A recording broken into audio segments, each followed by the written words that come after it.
Je suis très honorée donc, d'être là ce soir pour vous présenter du coup l'analyse que j'ai conduite l'an dernier, donc au cours de mon passage dans cette structure.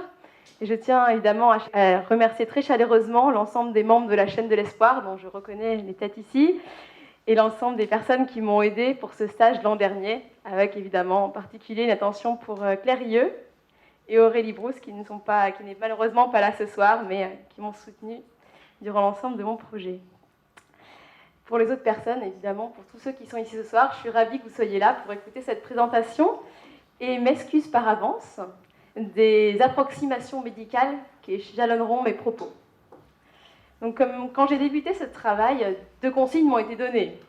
L'une de la part de mon master, travailler sur une thématique d'action publique.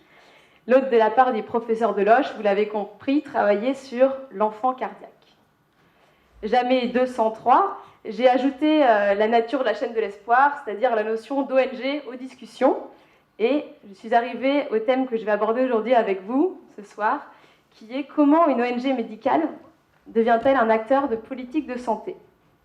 Donc, pour commencer, il faudrait probablement que je refasse l'introduction que m'a faite le professeur Deloche à mon arrivée dans la structure sur la chaîne de l'espoir, son historique, ses projets, mais ça risque d'être long et beaucoup moins bien réussi. Donc je vais schématiser ici, regard ingénieur, l'important. Donc comme le professeur Deloche vous l'a introduit, les problèmes du cœur sont liés à des malformations soit de naissance, qu'on appelle congénitales, soit acquises au fur et à mesure de la vie. Donc dans les 2 cas, si les atteintes sont trop importantes, le patient doit être opéré par une opération qui est complexe, qui requiert une grande expertise et du matériel très coûteux, ce qui fait qu'aujourd'hui encore, en fait, on ne peut la pratiquer que dans un faible nombre de pays. Or, si le nombre des malformations congénitales est à peu près constant dans l'ensemble de la planète, on se rend compte que c'est dans les pays les moins avancés que l'on trouve la très grande majorité des malformations cardiaques acquises, c'est les enfants et les jeunes adultes. Pourquoi ? Parce qu'en fait, ces jeunes ont malheureusement été victimes de ce que le professeur Deloche vous a commencé à vous parler, ce que j'appellerais cardiopathie rhumatismale, qui est la maladie des pauvres. Donc vous le verrez dans les slides, l'acronyme CR, qui sera les thèmes de la présentation aujourd'hui. Donc cette maladie CR entraîne une mortalité massive et profondément injuste, et c'est ce constat qui a poussé à la création donc, de la chaîne de l'espoir dans les années 1990. Pourtant, si la chaîne de l'espoir traite aujourd'hui une centaine d'enfants par an qu'ils opèrent en les transférant ici en France et en menant d'autres activités sur place, on se rend compte que, 40 ans plus tard, finalement, la maladie est encore un fléau majeur dans le monde. Pourquoi ? Que faire ? Donc, dans un premier temps, je vous décrirai plus en détail cette maladie, dont on vous a introduit plusieurs fois, mais dont certains ici ne connaissent probablement pas l'ensemble des détails, et vous montrerai que cette maladie doit être considérée comme un problème de santé publique, puisqu'elle atteint un collectif et requiert, comme on le verra, l'intervention de l'État, avec la notion de prévention, dont le professeur Deloche a commencé à parler.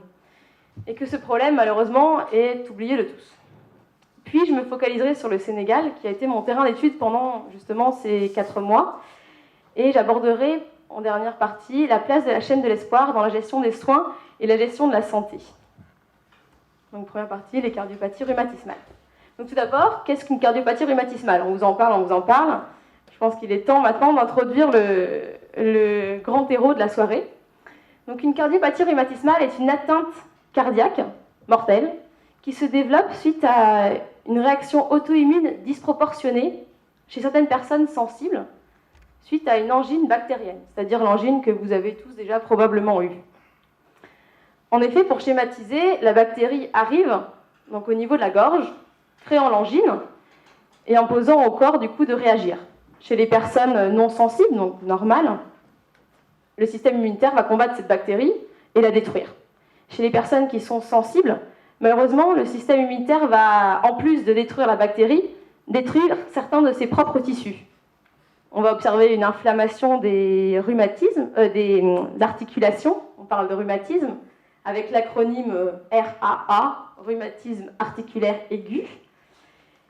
Et au fur et à mesure, donc ces inflammations vont disparaître, mais malheureusement, en fait, les inflammations qui ont lieu au niveau des valves cardiaques vont créer des lésions qui vont s'accumuler. Donc au fil des angines et au fil des inflammations, les lésions vont s'accumuler, jusqu'à devenir une lésion définitive que l'on appelle la cardiopathie rhumatismale.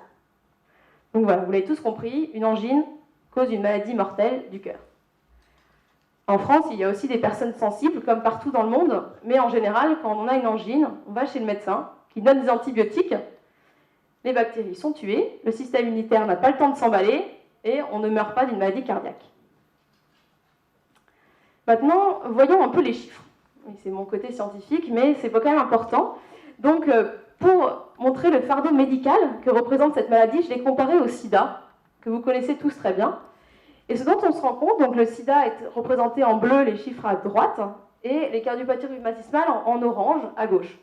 Ce dont on se rend compte, c'est que le nombre de personnes atteintes, donc vous n'avez pas les chiffres, je ne sais pas pourquoi, mais est de 15,6 millions de personnes, à savoir un peu moins de la moitié du sida, sachant que les chiffres ont probablement été largement sous-évalués et datent de 2005. Et on peut aussi voir que la morbidité, tout en haut, est de, je vous donne le chiffre 21, mais en gros un tiers de celle du sida, à peu près. Donc vous voyez, les statistiques ne trompent pas et montrent bien que cette maladie est la première cause de défaillance cardiaque chez les enfants et les jeunes adultes.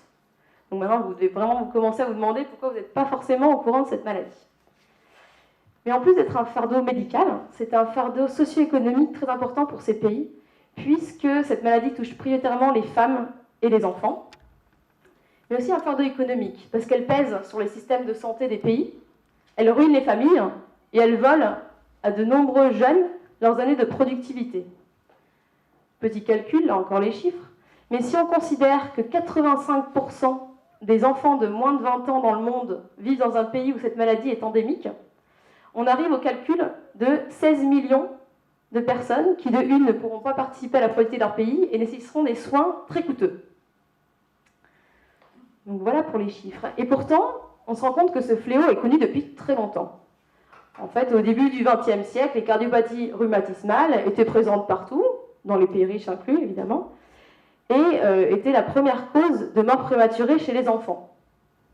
Dès les années 1940, de nombreuses études ont été mises en place pour mieux connaître la maladie, trouver des méthodes de prévention, qui c'est un vaccin peut-être, et en parallèle, des campagnes de prévention ont été mises en place dans les pays riches, où, avec l'augmentation du niveau de vie et l'accès généralisé aux soins, on a vu la maladie disparaître.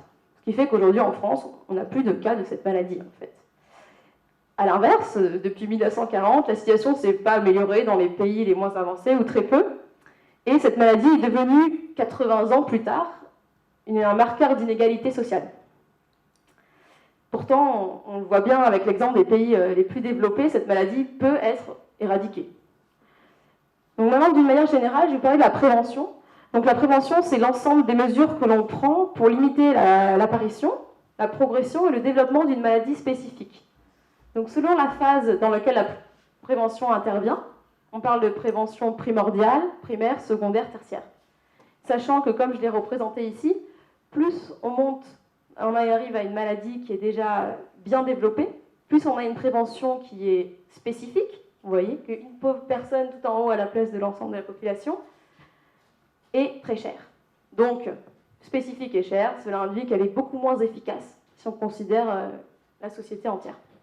Donc, dans le cas des cardiopathies rhumatismales, la prévention tertiaire consiste en la chirurgie cardiaque, dont la chaîne de l'espoir est l'experte. À ce stade, nous avons donc vu que la cardiopathie était un fardeau majeur, tant médical que socio-économique, touchant directement et indirectement l'ensemble des sociétés où elle est endémique et est donc un problème de santé publique. Nous avons aussi vu qu'une prévention existait et qu'elle avait été mise en place dans les pays riches. Mais là, la question maintenant se pose, qu'en est-il aujourd'hui ? Est-ce que, en d'autres termes, les organes politiques nationaux et supranationaux s'intéressent-ils encore à ce problème de santé publique dans les pays où on voit qu'il y a quand même beaucoup de personnes qui sont atteintes ? Donc je ne vais pas faire durer le suspense plus longtemps. Vous avez la carte en bas à droite qui représente en couleur l'ensemble des pays qui ont actuellement des dispositifs nationaux pour la lutte contre les cardiopathies rhumatismales. Donc si on enlève l'Australie et la Nouvelle-Calédonie, qui ne peuvent pas vraiment être considérés comme des pays moins avancés, on voit qu'il y a quand même très peu de couleurs qui restent, à savoir que peu de pays se sentent encore concernés par la problématique. Idem, au niveau de l'OMS, l'Organisation mondiale de la santé, on se rend compte qu'aucun plan n'existe actuellement. Et pourtant, il est intéressant de comparer la situation d'avant les années 2000. Vous pouvez voir sur le graphique, il y a beaucoup plus de couleurs, à savoir que la lutte semble beaucoup plus active avant les années 2000. Pourquoi? Donc là, un petit retour en arrière de nouveau. En fait, en prenant le pas sur les pays les plus riches qui avaient mis en place des dispositifs, de nombreuses initiatives sont apparues dans ces pays les moins avancés dans les années 1980-90. Évidemment, ces plans étaient largement soutenus par les organismes internationaux et en particulier par l'OMS, qui de 1984 à 2002 dirigeait, coordonnait un plan mondial de contrôle de la cardiopathie rhumatismale. Ce plan avait permis à l'époque de dépister 15 millions d'enfants et de détecter 70 000 cas en mettant en place des registres nationaux. Bref, tout ce qui semble merveilleux et n'est plus du tout mis en place aujourd'hui. Et en fait, on se rend compte que dans les années 2000, de nouvelles priorités sanitaires sont apparues, les financements sont retombés, laissant disparaître cette belle dynamique et laisser la maladie tomber dans l'oubli. Alors, ce qu'on observe quand même, petite note d'espoir, je ne sais pas, mais depuis l'arrivée du dépistage par échocardiographie, on s'est rendu compte que les chiffres étaient très largement sous-estimés, ce que je vous disais tout à l'heure sur les 15,6 millions, et des nouvelles initiatives sont apparues. On peut par exemple citer une feuille de route à l'échelle du continent africain qui a été créée l'an dernier, en 2016, mais ces initiatives restent quand même très timides, et la question du financement n'est que très peu abordée. Donc on voit bien que cette défaillance aussi du système politique à traiter la cardiopathie rhumatismale nous amène à considérer les autres organismes ou acteurs qui pourraient s'emparer de la problématique. Donc j'ai appelé ça les acteurs civils. Donc tout d'abord, les organismes financeurs mondiaux de la santé. Donc vous vous en doutez, éliminer la cardiopathie rhumatismale nécessite quand même des programmes qui sont longs, vastes et qui nécessitent des financements durables sur plusieurs années. Comme la maladie sévit dans les endroits parmi les plus démunis, donc dans les pays qui n'ont pas forcément les moyens de financer de tels plans, il faut que l'argent vienne de l'extérieur. Est-ce que donc l'argent peut venir de l'extérieur? Et ce que dont on se rend compte, c'est que ces organismes de financement mondiaux de la santé se focalisent autour d'un très petit nombre de pathologies. Vous les connaissez tous, c'est le paludisme, le sida et la tuberculose, qui à eux seuls, en 2009, ont attiré 72% des financements, laissant peu de place aux autres. Et donc on voit bien que finalement la cardiopathie rhumatismale n'a que 0,1% des financements. Donc bon, les organismes de financement mondiaux de la santé, je pense qu'on peut les éliminer de la liste, clairement. Ils ont oublié cette maladie. Maintenant, la société civile. Je suppose que beaucoup d'entre vous, comme moi, avant de venir dans la chaîne de l'espoir, ne connaissaient pas cette maladie. Vous n'êtes pas les seuls. Quand on regarde le taux de questionnement sur Internet au sujet de cette maladie, on se rend compte que c'est, qu'à de le dire, l'échocardiogramme plat, c'est-à-dire la ligne qui est tout en bas. La rouge, bien plate. Et en fait, en vous donnant les chiffres, c'est 20 fois moins que le sida qui est en bleu. Après, vous avez évidemment toujours palu et tuberculose qui sont dans les couleurs. Le problème, c'est que cette méconnaissance empêche l'apparition d'une solidarité internationale. Donc bon, les acteurs civils, pas non plus la société civile. Maintenant, peut-être les experts. On dit que nous, on n'est pas experts, donc c'est normal qu'on ne connaisse pas, et que les experts s'intéressent peut-être beaucoup à cette thématique. Et en fait, on se rend compte que comme tout est lié et que les financements ne sont pas là, en fait, cette maladie attire très peu les chercheurs. Et ce qui est là aussi particulièrement déprimant, disons-le, c'est qu'entre 1996 et 2006, les publications ont été de 66% inférieures à ce qui se faisait entre 66 et 76. Donc la dynamique semble clairement retomber. Pourtant, on n'a toujours pas de vaccin et de nombreux pans restent à explorer quant au traitement de la maladie. Maintenant, pour finir, le monde associatif. On se rend compte que ce monde associatif est historiquement tourné vers le niveau local, en particulier vers la chirurgie cardiaque, à savoir, comme je vous l'ai dit, la prévention tertiaire qui est la plus chère, la plus spécifique et, si on considère une société, la moins efficace. Au niveau international, donc là c'était le petit espoir dont je vous parlais tout à l'heure, les choses changent ou réapparaissent, disons-le doucement, avec un objectif fort qui a été énoncé par l'Association mondiale du cœur en 2013, qui était de réduire pour 2025 de 25% la mortalité prématurée de cette maladie, et qui, pour lancer la dynamique, n'a pas fait que des paroles et s'est allié à un partenaire privé et à une association pour créer un mouvement à l'échelle du continent africain qui visait à du coup faire une collaboration globale et multisectorielle pour porter un plaidoyer fort, collecter les informations et pour pouvoir mettre en concert l'ensemble des actions qui étaient entreprises.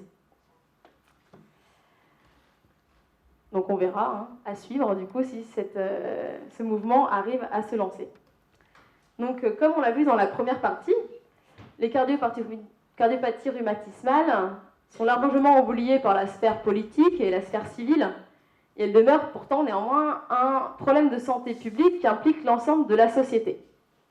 Or, si les cardiopathies rhumatismales sont un problème de santé publique, elles relèvent de la juridiction des États et la chaîne de l'espoir, donc on revient quand même à notre sujet principal, la chaîne de l'espoir doit inscrire son action dans une démarche de partenariat avec les systèmes de santé nationaux.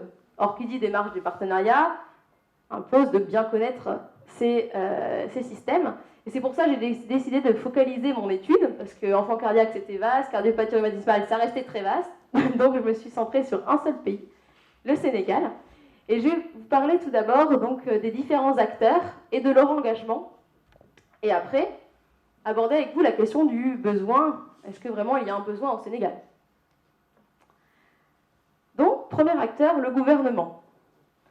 En 2016, donc je vais parler de l'an dernier, je ne pense pas que ça ait beaucoup changé, mais en 2016, le ministère de la Santé n'avait pas mis en place de plan national et ne coordonnait pas les actions réalisées en local.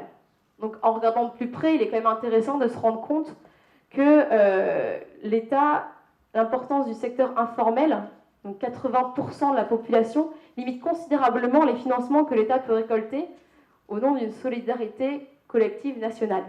Donc il est logique que l'État s'oriente vers les financements privés qui malheureusement limitent son rôle de régulateur de la santé publique et en particulier limitent la priorisation des actions.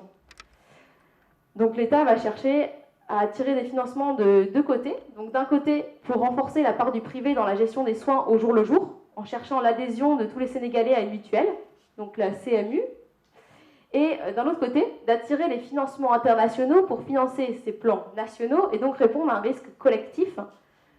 Donc, mais cela impose évidemment de s'adapter aux lignes budgétaires des organismes financeurs. Donc là encore, on se rend compte qu'avec cette logique, malheureusement, souvent la cardiopathie rhumatismale est oubliée, ce qui explique l'absence de plan national. Là aussi, petite touche d'espoir, avec l'apparition donc d'un plan pour les maladies non transmissibles. Il semblait qu'en 2016, il y ait une volonté politique qui apparaisse pour traiter cette maladie. Et on se rend compte que les structures seraient tout à fait adaptées pour le faire. Donc là encore, est-ce que ça aboutit à suivre? Je n'ai rien trouvé sur Internet. À voir. Maintenant, deuxième acteur, le monde médical et académique. Donc confrontés aux malades en local et aux insuffisances du système, sont en général les médecins qui sont en première ligne pour constater les besoins. Donc face à ces besoins, souvent malheureusement non répondus, ces nombreuses initiatives personnelles ont émergé et ont largement contribué à l'expertise qui est actuellement disponible en local. On leur doit beaucoup, même tout. Donc tout d'abord, les médecins vont essayer de faciliter la prise en charge des enfants indigents, en faisant marcher leur réseau, en mettant en place des tarifs préférentiels ou en prodiguant des soins gratuitement. Et vont du coup faire ça tant dans le public que dans le privé. Deuxièmement, ce sont les médecins qui vont orienter les enfants vers les ONG et monter les dossiers pour permettre leur transfert et donc pour les quelques-uns qui vont y arriver, être opérés dans un pays où c'est possible. Troisièmement, ce sont les médecins et chirurgiens cardiaques qui vont, en lien avec le monde académique, monter les études et faire avancer la science dans ce domaine. Et enfin, en allant au-delà de les simples soins qu'ils prodiguaient au jour le jour, les médecins ont monté un plan stratégique en 2007 qu'ils ont proposé en gouvernement, prenant ainsi les devants devant l'absence de plan au niveau national. Ils l'ont envoyé au ministère. Malheureusement, ils n'ont pas eu encore de réponse. Et c'est pour ça que je me suis permis de montrer que oui, les médecins perdent espoir. Ils ont essayé et ils n'arrivent pas à se faire relayer par la sphère politique. Maintenant, troisième acteur, les entreprises. Donc contrairement à d'autres maladies, par exemple le diabète, les entreprises sont peu impliquées dans ce domaine-là. Mais là encore, touche d'espoir, Novartis a monté un partenariat avec le gouvernement pour écrire le plan dont je vous parlais à l'instant. Ce partenariat qui devait débuter mi-2016. À voir si du coup il a été mis en place ou pas. Et enfin, quatrième acteur, les associations. Donc en local au Sénégal, à Dakar, que trouve-t-on? Je vais vous parler du cas de Dakar. On trouve 7 ONG qui vont du coup opérer les enfants en local ou en les transférant. ONG évidemment étrangères. Et on trouve 3 ONG locales qui réunissent malades et les proches et qui vont créer une dynamique, une communauté pour soutenir les malades et les conseiller. Donc parmi ces 7 ONG étrangères, on trouve la chaîne de l'espoir, qui est l'une des ONG les plus impliquées en local, ONG historique, puisque depuis le début de ses activités, elle travaille avec le Sénégal et a permis le transfert de 92 enfants cardiaques. Et a aussi fait des opérations du coup en local et continue à les faire, et a construit, qui a été inauguré en début d'année, un centre de chirurgie pour du coup opérer les enfants malades du cœur. Donc maintenant qu'on a analysé les différents acteurs, qu'on s'est vu qu'ils avaient des degrés d'implication divers, il est temps de regarder est-ce que finalement il y a un besoin en local. Quelle est la prévalence de la maladie au Sénégal et quelle est la typologie des différents acteurs qui sont des malades atteints. Donc on se rend compte qu'il y a une dizaine d'études qui existent et qui permettent d'avoir, malgré le faible nombre, quelques chiffres. Donc au niveau de la prévalence, on est à peu près à 6 enfants sur 1000. Donc c'est un peu plus faible que les chiffres qu'on a qui sont d'habitude de 10 enfants sur 1000, mais bon, ça reste quand même énorme. Cette maladie encombre là encore les systèmes de santé, on a 30% dans les services de cardiologie. Et ce qui est intéressant, c'est de voir que le suivi après la chirurgie est indispensable, puisqu'on a une mortalité sinon comprise entre 39 et 48% à moyen et long terme. Et que ce suivi est particulièrement important pour les femmes enceintes, qui sont du coup à risque lors de leur accouchement.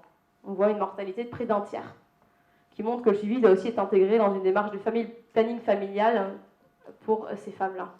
Et enfin, dernière étude, qui est la première étude qui a été faite au niveau d'Afrique de l'Ouest, sur justement la mise en place d'un registre et répertoire dans cette zone d'Afrique. Et là, la Sénégal est largement impliquée. Donc pour revenir aux choses simples, on va retenir 2 idées principales de ces chiffres. Le premier, au niveau de la gestion des soins, il est indispensable et impensable de penser une opération sans penser au suivi post-opératoire des cardiopathies rhumatismales, puisque sinon on a des décès quand même très importants. Et au niveau de la gestion de la santé, là encore les chiffres, mais il est indispensable de considérer cette maladie et de la positionner comme et de faire une lutte au niveau national, puisque si on regarde le nombre de jeunes de moins de 20 ans au Sénégal, et qu'on calcule, on arrive à plus de 40 000 jeunes de moins de 20 ans atteints, à savoir plus que le nombre de Sénégalais atteints du sida, et plus que le nombre de Sénégalais atteints de la tuberculose. Alors qu'évidemment, il n'y a toujours pas de plan, je vous rappelle. Donc la deuxième partie est finie. On voit que les acteurs sont plus ou moins impliqués, et que pourtant il y a un réel besoin qui se passe. Donc cela nous pousse à regarder quelle est la place que peut occuper la chaîne de l'espoir. Et là j'ai parlé du coup de la chaîne de l'espoir dans la gestion des soins, et au-delà dans la gestion plus globale de la santé. Donc pour revenir à la chaîne de l'espoir, comme nous l'avons vu précédemment, cette chaîne de l'espoir est constituée historiquement autour d'un réseau de chirurgiens. Et elle a pour vocation d'opérer les enfants dans ces pays les moins avancés, enfants cardiaques. La chaîne de l'espoir participe donc à un maillon fondamental, la chirurgie, mais qui reste un maillon unique. Si on considère un patient, la chirurgie est un acte évidemment indispensable, mais un acte parmi tant d'autres, et cet acte en lui-même n'est pas capable de lui apporter une survie. Si on considère la survie d'un patient, il faut parler dans ce cas-là du diagnostic, de l'orientation, de l'opération et du suivi post-opératoire qui permet, avec le traitement et des médicaments, de ne pas avoir de rechute ni de complications. Ce raisonnement montre bien que l'efficacité et la qualité des soins dans la lutte de la cardiopathie rhumatismale ne peut se résoudre à la disponibilité de la structure, Il faut regarder la prise en charge individuelle et non pas seulement la capacité à opérer d'un pays. Et là, il est intéressant de faire une comparaison et de se plonger dans ce qui s'est passé en France. Et on se rend compte que ce changement de paradigme entre la gestion autour des structures et la gestion autour d'un patient est apparu en France dans les années 1990, lorsque des alternatives à l'hospitalisation sont apparues et que le système de soins s'est décentralisé. Comme on sait que la chaîne de l'espoir est née aux prémices de ce mouvement général, il est logique qu'elle soit structurée autour de cette gestion autour du patient. Et pourtant, aujourd'hui, cette logique est dépassée, en particulier dans la lutte contre les cardiopathies rhumatismales. Et il est indispensable de considérer, du coup, l'amont et l'aval de la chirurgie cardiaque. Donc, l'amont, pourquoi? Puisque l'amont permet de garantir l'accessibilité à la structure de la chirurgie cardiaque. Et là, un des mots-clés est le référencement. En effet, si tout se passe bien au niveau du référencement, l'enfant voit son dossier médical rempli, transmis, monte la pyramide pour finir, dans le pire des cas, sur la liste d'attente d'une structure capable de l'opérer. Donc là, la transmission, évidemment, passe par le dossier médical, comme on l'a vu, qui est un élément clé pour assurer la transmission de l'information. Donc la chaîne de l'espoir doit s'investir sur cette transmission du dossier médical, le long de la chaîne, la manière de le remplir, et aussi assurer la disponibilité d'expertise technique, parce qu'on ne peut pas remplir un dossier médical si on ne connaît pas la maladie. Donc on sait que cette expertise technique est malheureusement peu disponible dans les campagnes sénégalaises. Donc c'est un des premiers problèmes. Quant aux deux autres, la transmission du dossier médical et le fait qu'il soit complet, il est difficile d'avoir des données puisque le dossier médical au Sénégal est sous format papier et que le système de remontée de l'information n'est pas clairement défini. Donc maintenant, si on travaille sur l'aval, pourquoi l'aval? Il est indispensable pour garantir le suivi. On a vu qu'il était particulièrement intéressant de regarder pour garantir l'efficacité et la qualité des soins. Donc, entre les 7 ONG étrangères qui travaillent et qui opèrent des enfants en local au Sénégal, les modèles de suivi sont très différents. On arrive à certaines ONG qui assurent totalement le suivi, le financent, ont des gens en local pour rappeler les familles si elles ont oublié de venir à leur rendez-vous médical. Et à l'inverse, on a des ONG qui décident de tout déléguer en local et qui considèrent qu'elles vraiment vont juste financer le transfert de l'enfant mais ne s'occupent pas du tout du suivi. La chaîne de l'espoir, si l'on regarde ses activités, se trouve à l'intermédiaire entre ces deux modèles et dans une position assez délicate pour le cas des enfants qui sont opérés en France. En effet, la chaîne de l'espoir va du coup sélectionner ces enfants sur la base d'informations médicales qu'elle reçoit et les opérer en leur empêchant leur mort, parce que c'était à ce à quoi ils étaient destinés. Ces enfants vont ensuite retourner dans le pays, armés sous le bras de leur dossier médical. Mais malheureusement, sans éducation des familles et sans transmission aux médecins de ce dossier médical, on se rend compte que les enfants, en général, n'ont plus du tout envie de voir un médecin et sortent du système. Et ils passent du statut de patient au statut de simple enfant, avec les conséquences qu'on connaît si le suivi n'est pas bien fait. Donc il est indispensable pour la chaîne de l'espoir d'évaluer cette thématique du suivi et de consolider son modèle en travaillant en particulier à l'éducation des familles, au financement, pour les familles qui n'ont pas la possibilité de payer les antibiotiques après, et à la réintégration des enfants opérés dans le système de santé. Et là encore, on voit bien que la transmission de l'information est indispensable. Donc, comme on l'a vu, tant en amont qu'en aval, il faut structurer le réseau. Or, la chaîne de l'espoir possède déjà de nombreux outils en fait, qu'elle pourrait développer et mettre en œuvre pour aider le Sénégal à structurer son réseau. Donc tout d'abord, en interne, elle utilise un logiciel pour transmettre l'information. C'est le logiciel SWAF. Donc malheureusement, le problème c'est qu'il est principalement tourné vers la gestion administrative et donc permet mal en fait de transmettre les dossiers médicaux. Ce qui fait qu'on a une base de données, mais qui est peu médicale. Par rapport à l'expertise locale, on a vu que c'était un des problèmes pour remplir le dossier médical. Là encore, la chaîne de l'espoir a quelque chose qu'elle peut apporter comme réponse, puisqu'elle fait de la téléexpertise avec un projet qui s'appelle ECOS, dont vous avez peut-être entendu parler, et qui permet aux experts qui sont présents dans la chaîne de l'espoir d'aider les correspondants en local, en les soutenant au cours donc, de l'examen et en confirmant ou non un diagnostic en temps réel. Donc là, voilà, on a un outil. Après, il est mal adapté à une diffusion de masse, puisque le nombre d'experts n'est pas infini, malheureusement, et que c'est quand même une technologie à mettre en place, puisqu'on est dans du direct. Donc voilà pour les outils de la chaîne de l'espoir. Mais après, il ne faut pas oublier que la chaîne de l'espoir intervient dans un pays. Comme je vous l'ai dit, il est important de s'ancrer dans ce qui se fait déjà sur place. Et là, la chaîne de l'espoir a une chance incroyable, puisque le Sénégal porte un projet pilote de télémédecine, et que dans le cadre de ce projet, les équipes ont identifié le réseau, avec 143 cardiologues et beaucoup d'autres spécialistes qui ont été référencés dans une base. Donc quand on voit à l'échelle d'un pays comme le Sénégal, 143 cardiologues, c'est non négligeable. Et cela permet cette histoire de transfert d'informations. On arrive à atteindre l'ensemble des cardiologues. Donc on voit bien, on a les données, l'expertise, le réseau. Donc ce que je proposais à la chaîne de l'espoir, c'était de mettre en place un système de, pourquoi pas plateforme, ou créer quelque chose pour mettre en concert ces trois éléments indispensables, je vous le rappelle, données, expertise et réseau, et permettre ce dont je parlais, cette structuration, donc en amont et en aval, pour garantir l'accessibilité à la structure, puis le suivi des patients. Voilà pour la gestion des soins. Maintenant, passons à la gestion de la santé.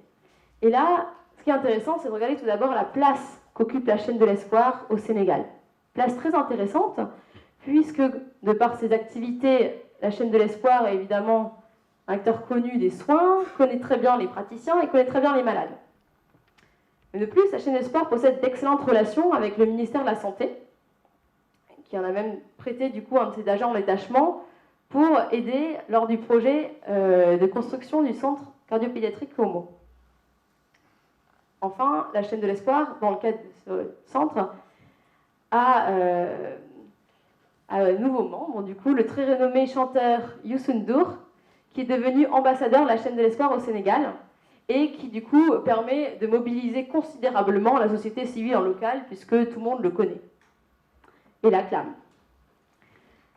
En plus de cette place, qui est donc, comme on le voit, à l'interface entre les différents acteurs du système de santé, il est à noter que la chaîne de l'espoir ne fait pas seulement des soins. La chaîne de l'espoir est aussi un agent de communication et un agent d'éducation.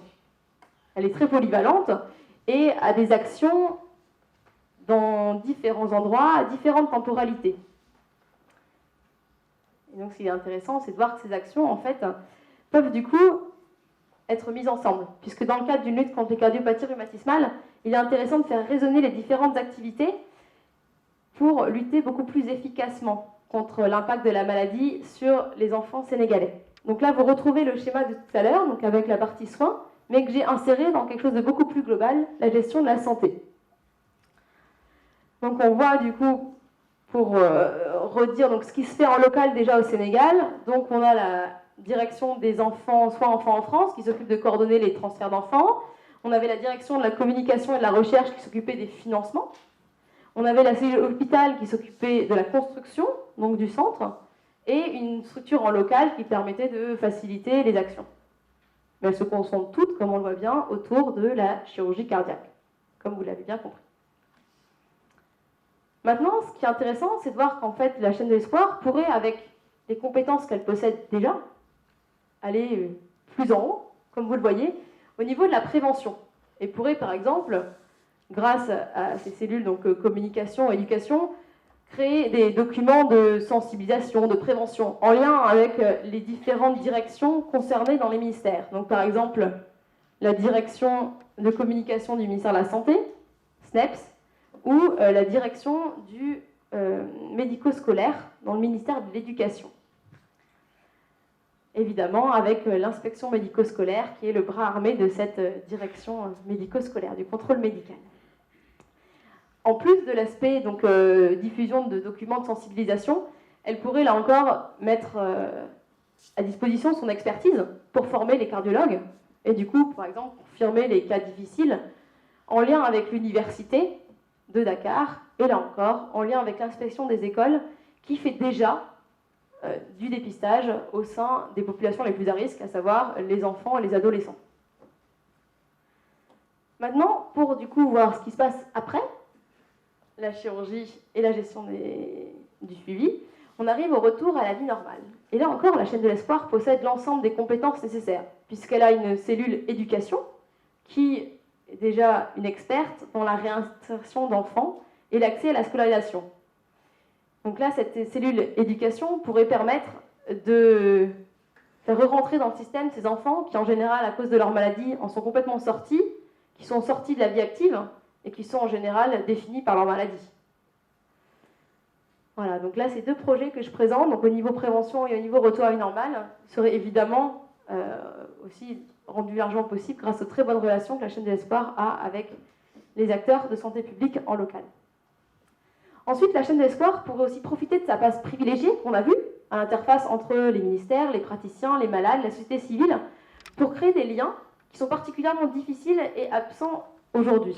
En effet, donc en cartographiant, ne cherchez pas à lire, ça ne sert à rien, mais en cartographiant les actions qui ont été menées directement ou indirectement par les acteurs de la lutte des cardiopathies rhumatismales au Sénégal, je me suis rendu compte qu'il y avait un manque de coordination évident et un très faible partage d'informations. Et pourtant, on ne peut pas imaginer de lutte cohérente au niveau du système de santé si on ne peut pas échanger l'information.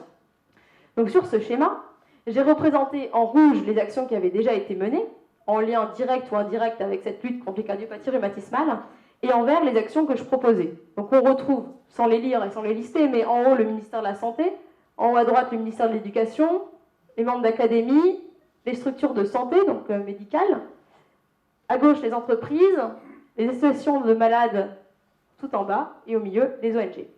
Et ce que vous pouvez voir, c'est qu'il y a très peu de flèches entre les différentes structures.